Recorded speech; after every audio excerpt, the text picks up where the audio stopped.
Si l'on veut améliorer notre indépendance financière, il est important finalement de diversifier ses sources de revenus. C'est d'autant plus important lorsqu'on a un salaire qui couvre déjà toutes nos dépenses et que nos droits sont ouverts. Il est alors temps de se poser la question si tous nos revenus doivent être du salaire.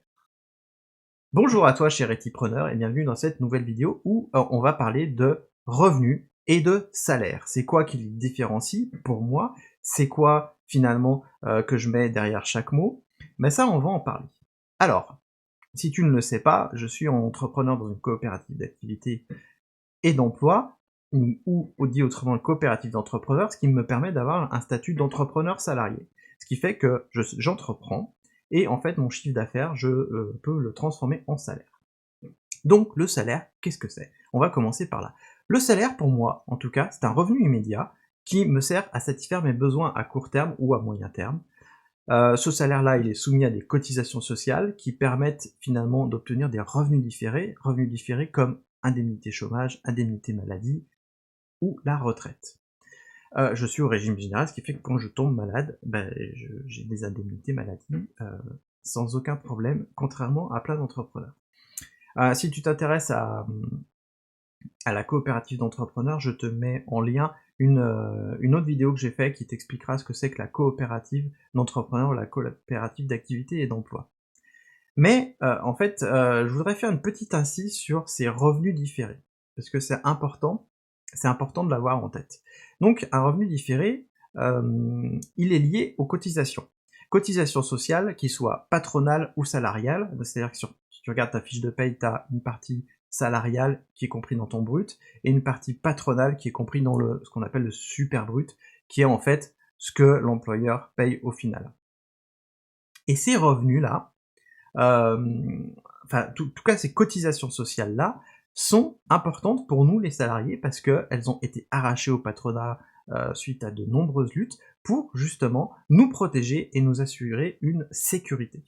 L'indemnité chômage, c'est pour nous assurer une sécurité quand finalement l'entreprise elle fait faillite et qu'elle ne peut plus nous employer, pour pouvoir nous relancer et pour nous-mêmes avoir un salaire, en tout cas des revenus pendant la période où on retrouve un emploi.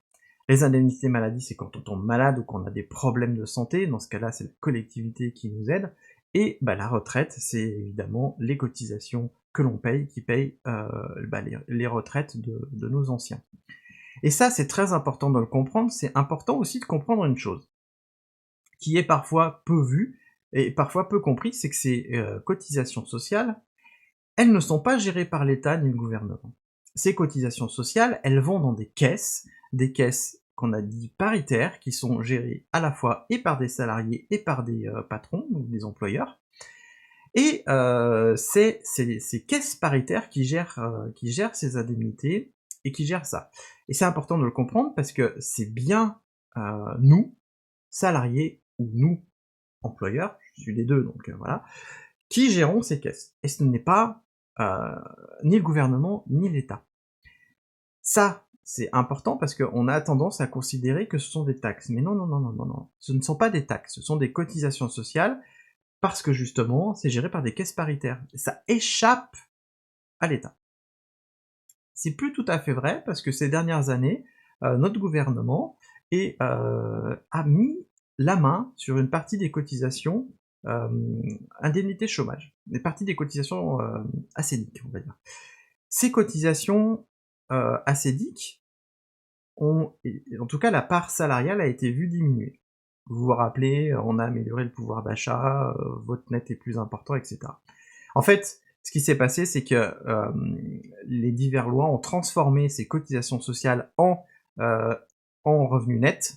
Donc on n'a plus de revenus différés, mais on a du revenu net. Et à la place, la CSG-CRDS, qui est payée par l'ensemble des gens, retraités compris, alimente les caisses d'assurance chômage. Ça, c'est un problème pour moi, parce que déjà, est-ce que les retraités sont soumis au chômage? Non, donc pourquoi est-ce qu'ils cotiseraient? Ensuite, l'autre problème, c'est que la CSG-CRDS, ça va directement dans le budget de l'État. Ce qui fait que l'État a le pouvoir, s'il le veut, de réorienter ce budget sur autre chose que des cotisations chômage. Vous voyez venir le loup? Donc moi j'aurais préféré en fait qu'on continue dans la voie qu'on avait fixée, nous, en tant que comment dire, organisme paritaire, salarié, employeur, on continue à gérer ça, et pas qu'une partie nous échappe. Ceci dit, quand on est entrepreneur salarié, on peut se verser un salaire. Ce salaire, moi, je l'estime en vivant à Saint-Étienne, mon salaire idéal est entre 1 500 et 2 000 € net par mois. J'ai pas vraiment besoin de plus parce que grâce à ça, je peux payer la nourriture, mes vêtements, mes dépenses, mes vacances, mon appartement, je peux rembourser mon prêt immobilier. En fait, je vis bien et je continue à épargner. Donc c'est important pour moi, cet objectif-là. Et du coup, une fois que j'ai atteint ce revenu-là, et chacun on a un revenu idéal ou pas. Si j'ai atteint ce revenu-là, est-ce que je dois finalement augmenter mon revenu? Est-ce que je dois dépasser ce seuil-là, atteindre 2 000, 3 000, 4 000 €? Parce que finalement, moi je fais de l'informatique, il n'y a pas trop de problèmes d'emploi. Si je voulais, je pourrais faire du temps plein avec plein de missions, et là je pourrais largement payer 4 000 à 5 000 € net par mois. Je ne le fais pas, parce que c'est pas une volonté de ma part, et puis parce que j'en ai pas besoin. Moi je préfère investir sur l'avenir, investir dans mon entreprise, mais ça c'est une autre histoire. Donc, passé notre revenu et notre salaire idéal, qu'est-ce qu'on fait? C'est là où j'en viens au revenu. Le revenu, finalement, c'est l'ensemble. Finalement, désolé, c'est mon Velux qui fait clac clac. Mon revenu, c'est l'ensemble d'arrivée d'argent qui vient sur mon compte. C'est pas uniquement mon salaire. Par exemple, qu'est-ce qui est un revenu? J'ai des revenus locatifs, puisque le bureau, et ici c'est un bureau qui est dans mon appartement, mais qui ne sert qu'à mon activité professionnelle. Je l'ai dédié à ça. Il ne sert qu'à ça.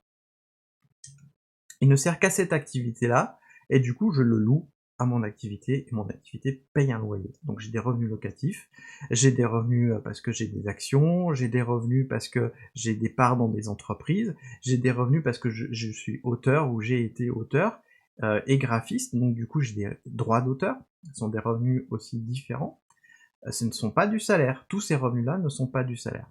Et il y a aussi, puisqu'on s'intéresse à la participation et l'intéressement, la participation et l'intéressement sont des revenus. Sont des revenus qui ne sont pas du salaire. D'ailleurs, c'est bien explicité, hein, participation et intéressement, ça ne doit pas être considéré comme du salaire, et ça ne doit pas être versé aux salariés comme étant du salaire. Je vous en parle parce que finalement, l'idée de cette vidéo m'est venue parce que actuellement, dans notre coopérative, on est en train de penser à l'intéressement, de repenser l'intéressement, voire même de se poser la question si on va ou pas s'en passer de l'intéressement. Et du coup, je me suis dit que j'allais faire cette vidéo pour expliquer aux membres de ma coopérative mes visions du salaire et du revenu, qui sont deux choses différentes. Ce revenu-là, à quoi il me sert? Il me sert à sécuriser mon avenir, là où le salaire sert à sécuriser mon immédiateté, enfin ma vie en cours. Mon avenir, c'est le revenu qui va me servir à le sécuriser. Je vais pouvoir faire mon épargne de précaution avec, je vais pouvoir investir dans les sociétés aussi qui m'intéressent, parce que j'ai envie d'investir dans certaines sociétés, voire créer d'autres sociétés. Parce que pour créer des sociétés, j'ai toujours plein d'idées, si je veux pouvoir créer des sociétés et les alimenter et être entrepreneur indépendant, il faut que je puisse avoir des fonds. Et c'est grâce aux revenus que je le fais, et pas au salaire. Ça, j'y viendrai dans une autre vidéo sur la création de sociétés grâce aux revenus. Mais du coup, ce revenu-là, je le trouve d'autant plus intéressant parce que ça décorrèle le salaire d'un autre type de revenu, et ça nous permet, à nous, entrepreneurs, d'avoir une vision plus large, et pas juste de rester un auto-salarié, ce que j'appelle un auto-salarié, un salarié de sa propre activité. Et là, on passe la marche de l'entrepreneuriat, on va vers quelque chose de plus grand que soi, on va aller investir ou épargner ou faire des choses, hein. Ça peut être complètement autre chose. Mais ce n'est plus du salaire parce qu'on n'a plus besoin, on a atteint notre niveau de salaire idéal, on n'a plus besoin de ça. Et donc ça, je voulais le partager avec vous, avec toi, cher entrepreneur. Je voulais le partager avec ma coopérative, parce que je vais envoyer cette vidéo à ma coopérative, avec une autre vidéo privée que je ferai sur l'intéressement. Je reviendrai sur l'épargne salariale dans une autre vidéo pour te présenter ça. Moi, je te dis à très bientôt pour une prochaine vidéo. Ah non, attends. Avant que tu partes, abonne-toi si c'est pas déjà fait, puis active la cloche, parce que comme tu auras remarqué, je sors pas des vidéos tout le temps, donc du coup, tu seras notifié quand je sortirai une vidéo, parce que c'est ma chaîne secondaire, du coup je fais des vidéos un peu quand je peux.